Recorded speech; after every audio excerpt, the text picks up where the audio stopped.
Federata Polake ka vendosur të japë premio $4.2 milion për lojtarët nëse arrin kualifikimin në botror. Kjo shifër është një pjesë e mirë e $10.5 milion që çdo federat përfiton për pjesëmarrje në botror. Rivalët e Shqipërisë duhet të fitojnë fillimisht gjysmëfinalen me Kuqezinë më 26 mars. Fituesi i këtij çifti do të përballet me fituesin e Ukrainë-Suedi në ditën e fundit të muajit mars. Premio konsiderueshme për Poloninë është zbuluar nga një gazetar polak. Mateusz Ligeza dha informacionin gjatë ditës së sotme.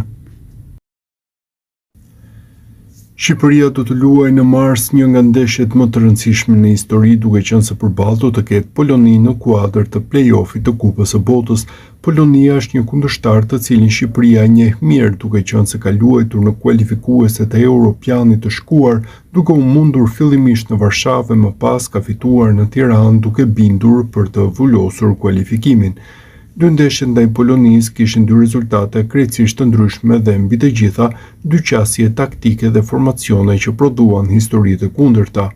Shqipëria u paraqit fillimisht me skemën 4-1-4-1, teksa ishte dhe debutimi Silvinjos dhe njëkohësisht ishte një nga ndeshjet që dha sinjalin se Shqipëria po krijonte një skuadër pretendente pavarësisht të rezultatit. Ndeshja e parë. Në ndeshjen e humbur, Shqipëria u rreshtua me Strakoshën në port, në mbrojtje Hysaj, Kumbulla, Mihaj dhe Balliu, përpara tyre Ramadani si mesfushori vetëm shkatrues, katërshja Uzuni, Aslani, Gjasula dhe Asani pas sulmuesit të vetëm Cikaleshi.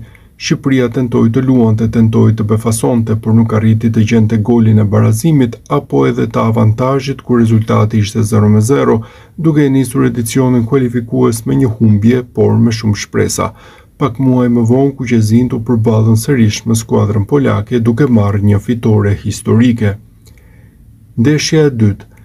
Në ndeshjen e fituar Shqipëria ndryshoi fytyrë, Strakosha mbeti në port, por para tij u vendos një katërshe re mbrojtëse me Mitajn, Gjimshitin, Ismailin dhe Hysajin. Në mesfushë u formua një dyshe solide me Ramadanin dhe Aslanin, ndërsa përpara tyre vepronte Bajrami si organizator, i mbështetur nga Uzuni dhe Asani në krah, me Cikaleshin në qendër të sulmit. Kalimi në 4-2-3-1 solli menjëherë më shumë siguri. Dy mesfushorë para mbrojtjes do të thoshte më pak hapësira për kundërshtarin dhe më shumë kontroll të zonës para portës. Ramadani nuk ishte më i vetëm në betejë, me Aslanin që ndihmonte si në fazën mbrojtëse, ashtu edhe në ndërtimin e lojës. Prania Bajramit si dhjetësh klasik ndryshoi dinamikën e sulmit. Shqipëria kishte një pikë referimi kreative mes linjave, një lojtar që merrte topin dhe kërkonte pasimin vertikal. Cikaleshi nuk ishte më i izoluar, ndërsa Uzuni dhe Asani përfitonin nga lëvizjet diagonale dhe hapësirat e krijuara, edhe mbrojtja dukej më e qetë. Dyshe qendrore i Gjimshiti Ismaili ofroi siguri. 7 futbollistë ishin titullar në të dy përballjet: Strakosha, Hysaj, Ramadani, Aslani, Uzuni, Asani dhe Cikaleshi. Ata përbënin skeletin e skuadrës. Performanca e tyre u ndikua ndjeshëm nga sistemi përreth.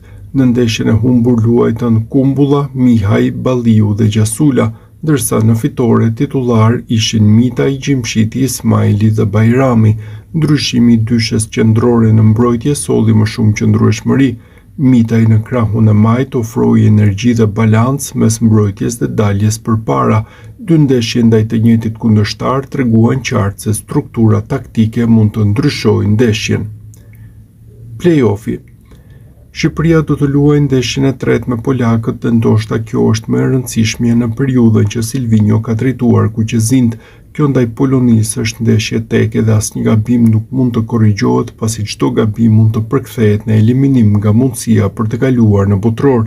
Silvinjo ka ndryshuar shpeshherë skemat e Shqipërisë dhe këtë radhë ndryshimi duhet të vendosë historinë. Që nga ndeshja fundit ndaj Polonisë, Shqipëria ka ndryshuar shumë lojtarë të cilët do të synojnë të hyjnë në histori.